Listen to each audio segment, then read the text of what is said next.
It is just one of the biggest games we've ever done. So many planets, so many places to go, so many characters. So much to do, there's so many different ways to do it. It's so funny. It's not the Lego Star Wars you knew. We said, right, let's give the fans everything Star Wars, we're going to give them the galaxy. In LEGO Star Wars The Skywalker Saga, we had an incredible opportunity to build planets. Planets that we'd been to in our imagination. Planets that we'd loved as fans of these stories across 9 movies. One of the big things we wanted to focus on when we started this game was freedom. We wanted to blur the lines between levels and open world exploration as much as possible in this game so that it felt like one big, cohesive galaxy. The game itself is obviously episodic. As players play through those, they will unlock these wonderful planets that they'll get to explore. You can go from Tatooine to Coruscant, you can go to Bespin, you can go to Ajan Kloss, you can go to Acto. The planets are where this game really comes to life. The sheer scale of this is off the chart. Being able to traverse the entire galaxy, going from all the planets that you would recognise from the films. We've just really tried to delve into making each planet feel like alive and unique to what it was in the film. We started by going through every planet, discussing colours and texture details. Each planet and location has got so much original, authentic Star Wars detail. We got new systems that gave us a lot more finite control. How the planets look, how the levels look, how the ships look, it all looks so good. There's also a couple of little details that people might not really observe straight away. One of them is the Lego weathering effect. When you have the players or vehicles transition through the environment, they become sort of dirtier. For example, Tatooine Desert, all the characters like have sand on their feet. It was really satisfying when you actually can play the game, whichever character you choose. We wanted to make sure that all the little crevices and all of the places like snow, mud, sand, all these elements would start to increase. You really do feel part of that world. It's just fantastic. Away! Get out of here!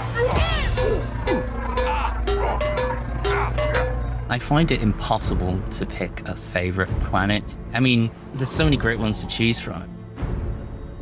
Cloud City in Bespin is a great one because it's such an auditory experience. You got all the ships flying past you and you got all the people walking around. The first time I landed on Naboo, you come through a clearing of trees and you just see the lake and you have the sun and the clouds in front of you and the sun's reflecting off that. It's absolutely beautiful. My favourite planet is Endor. I was just the right age to get excited about Return of the Jedi. I loved the Ewoks. Just go to all of them.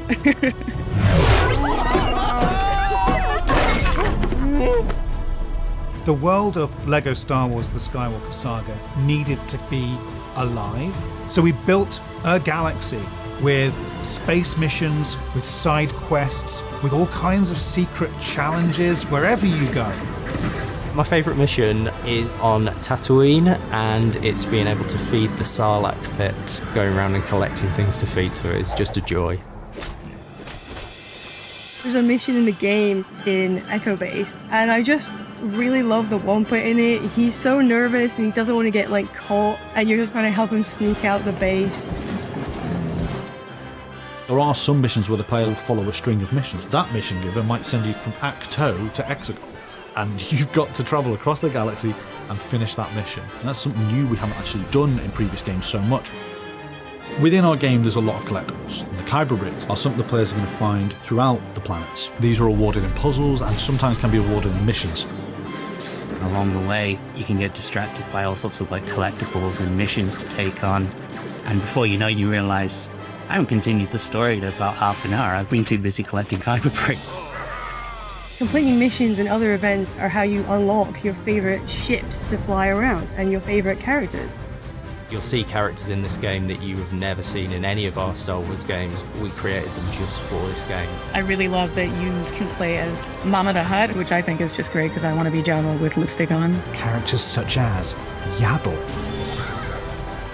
Babu Frick is hilarious because he's so tiny. I am a huge fan of Star Wars, so I was so excited to be part of this. It was even more exciting to get to work on these planets that I've loved seeing in the films and exploring them even more. The work that the team have put into it is incredible. I couldn't be prouder to have been part of this game. we were able to capture so many worlds and bring them all together and really create them the way that we wanted to is something that I'll always be proud of.